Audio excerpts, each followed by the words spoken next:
శుక్లాంబరధరం విష్ణుం శశివర్ణం చతుర్భుజం ప్రసన్నవదనం ఛాయేత్ సర్వవిఘ్నోపశాంతయే. రాజు అపరీక్షితాన్నం తినరాదు, దుర్గమందుంచుకోవలసిన రాజరక్ష రహస్యం లేవి.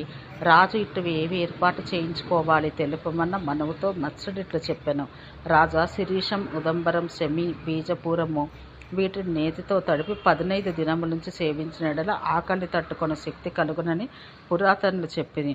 కసేర ఫలములను, కసేర మూలములను, చెరుకు వేళ్ళు, తామరతోడు, దూర్వా వీటిని పాలతో నేతితో మందం చేసి మాసకాలం ఉంచి సేవించినచో శస్త్రఘాతం తగిలిన వాడు చావకుండును.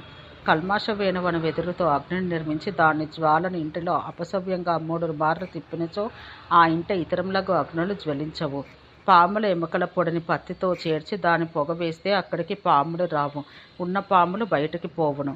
సముద్ర లవణం, ఎవలు, విద్యుద్దగ్ధమైన మృత్తిక ఇవి కలిసి పూసిన ఇంటికి అగ్నిభయం ఉండదు. రాత్రింబవలను ముఖ్యంగా గాలి వీచినప్పుడు దుర్గమును అగ్ని నుండి రక్షించవలను. రాజును విషము నుండి రక్షించాలి. దానికి ఉపాయం చెబుతాను వినము. క్రీడార్థమై రాజు మృగాలను, పక్షులను ఉంచుకోవాలి. రాజు భుజించుటకు ముందుగా వీటి యందును అగ్ని యందును ఆహారాన్ని పరీక్షించాలి.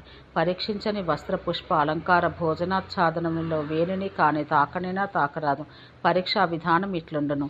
విషం పెట్టిన వాని నోరు ఎండిపోవును, అతడు గాబరాతో చూచుచుండును. విషయుక్త పదార్థం పరీక్షించుట ఆరంభించగానే వాని ఉత్తరీయం జారిపోవును, మనసు వికలమగను. స్తంభమును చాటున వాడు నక్కును, సిగ్గుపడును, బిందరలాడును, నేలను గేయును, మెడ కదిలించును, ముఖం తడుపుకొను, తల గోక్కొను. వాని సహజ స్వభావానికి విరుద్ధములకు ఇంకెన్నెన్నో చేష్టలు చేయనారంభించును.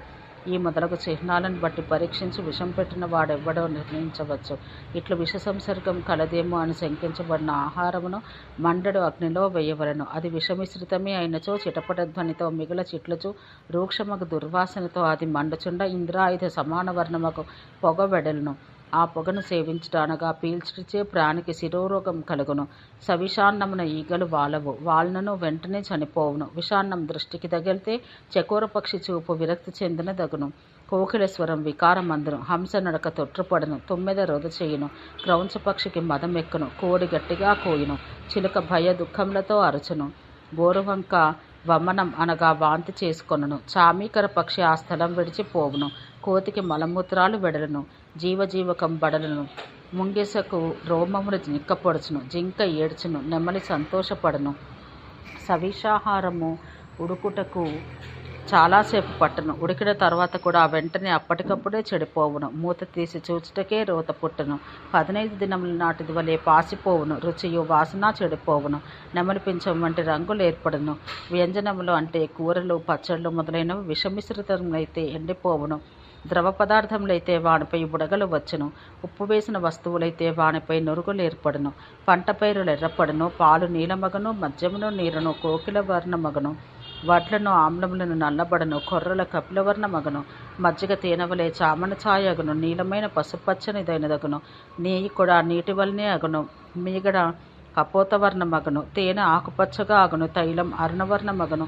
విష సంసర్గం చెందిన పచ్చికాయలు త్వరగా పండును, పండినవి కుళ్ళిపోవును, పువ్వులు వాడిపోవును, గట్టివి మెత్తనగను, మెత్తనివి గట్టివగను. సూక్ష్మ వస్తువులు రూపం చెడినవై అల్ప కాలిక జీవితం కలవగను. వస్త్రములపై నల్లని మచ్చలు ఏర్పడును, లోహములను, మణులను, బురద వంటి మాలిన్యం కలవగను. అనులేపన గంధద్రవ్యాలు, పువ్వులు వాసన చెడును, వన్న చెడిపోవును, నీరు పచ్చనిది వలె ఛాయనందును, దంతములు, పెదవులు, చర్మము నల్లపడి శక్తిహీనములగును. ఈ మొదలగు చిహ్నాలను బట్టి ఆయా పదార్థాల విష సంసర్గమును గుర్తించవలను. కావున రాజెల్లప్పుడూ ఔషధులతో రక్షణ నంది ఏమరపాటు లేక ఉండవలను. రాజు ప్రజావృక్షానికి మూలం, దాన్ని కాపాడితే రాష్ట్రం వృద్ధి నందును. కావున ప్రతివాడు యత్నపూర్వకంగా రాజును రక్షించాలి. ఓం శాంతి శాంతి శాంతి.